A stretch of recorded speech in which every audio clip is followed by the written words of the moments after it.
Try to name every forward that played a game for the Avs this year. Bet you can't do it, because there's 26 of them.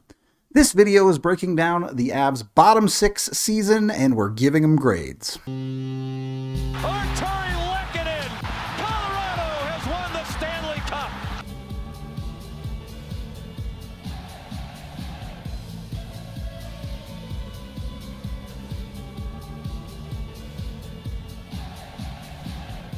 So, I'm not going to go over all 26 forwards that played a game for the Avs this year. That would take forever, and in a lot of cases, there just wasn't that much impact. I will do a good number of them, though, and we'll mostly be focusing on these 6. Don't pay too much attention to the line combinations.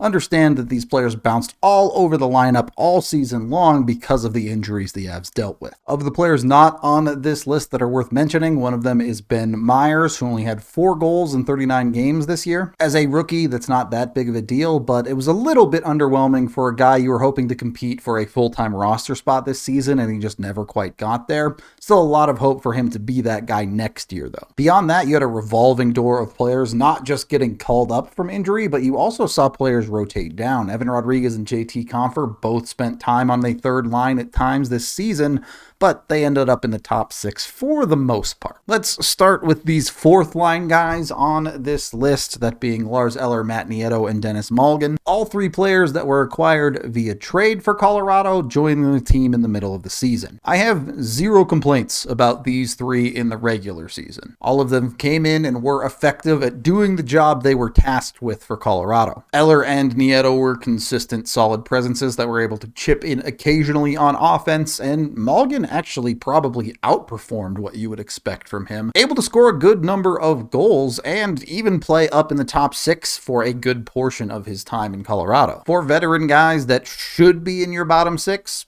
they did more than enough. You'll notice the absence of Darren Helm here. Probably would be on this list. Actually, definitely would be on this list if he was healthy, but just spent too much time injured this season. And then you move up to the 3rd line, we're just going to call it that, of Cogliano, O'Connor, and Newhook. On paper, these totals are fine. You would probably have liked a little bit more out of Newhook. We'll get to that in a second. But you look at O'Connor's totals, a 26-point season for a bottom 6 guy. It's a touch on the low side, but not bad for a guy who PKs and does a lot of other good things.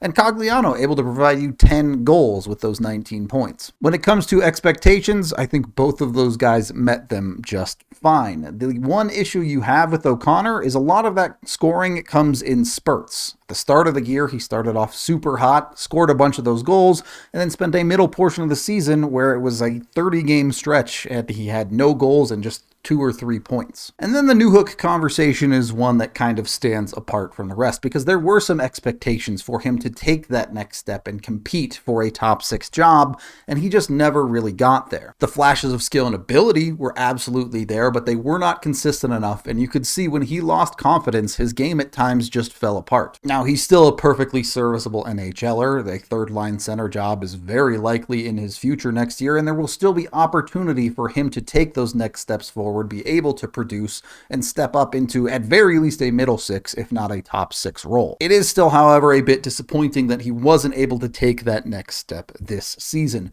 Better play out of him could have given the Avs more flexibility in their bottom 6 when they desperately needed it, because any number of different players were playing all over their lineup. Given the context of the injury, the number of players the Avs had flexing in and out of the forward position for them, I really don't have a problem with their regular season performance. I think there were a handful of players that you expected a little bit more of a step from: Newhook, Myers, and at times the Avs were left a little bit wanting by some of their acquisitions like Nieto and Eller. The offense at times just didn't quite get to the level you hoped it would.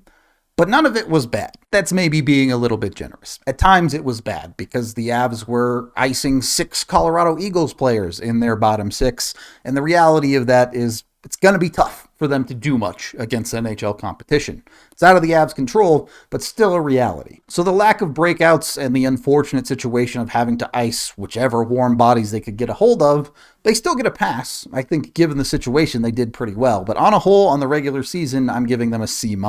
For what the Avs did control, they just needed a little bit more consistency out of the guys like Newhook and O'Connor that were regularly in the lineup and healthy. And then you have the playoffs. Yes, injuries were still very much much a problem for the Avs bottom six here.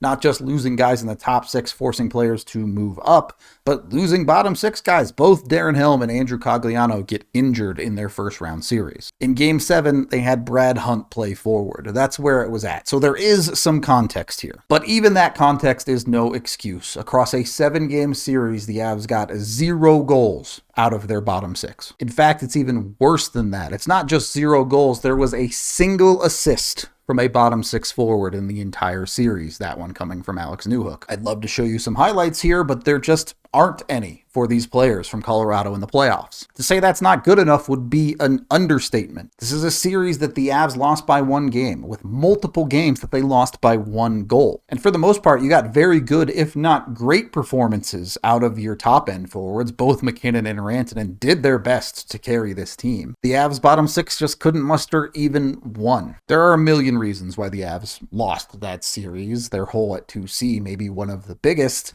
but it comes from everywhere, and the Avs' bottom six could have been the guys to get them across the finish line, and they just weren't. Alex Newhook on the ice for 4 goals against in the series. Lars Eller on the ice for 3 goals against in the series. Malgin, 3 goals against in the series. O'Connor and Myers, 2 goals against in the series. All of them finished negative in goal differential. This is probably the easiest grade I have to give out in this video series. It's an F in the playoffs for the Avs' bottom six. It's that simple. Context, sure, but they just weren't good enough. That is the end of this video and grade of the season for the Avs bottom six. We still have the top 6, defense, and team as a whole to go, so keep it tuned in here to the DNVR YouTube channel. Like and subscribe, that helps us out a ton. I am Rudo, and I promise that's the only failing grade, as long as you think D's get degrees.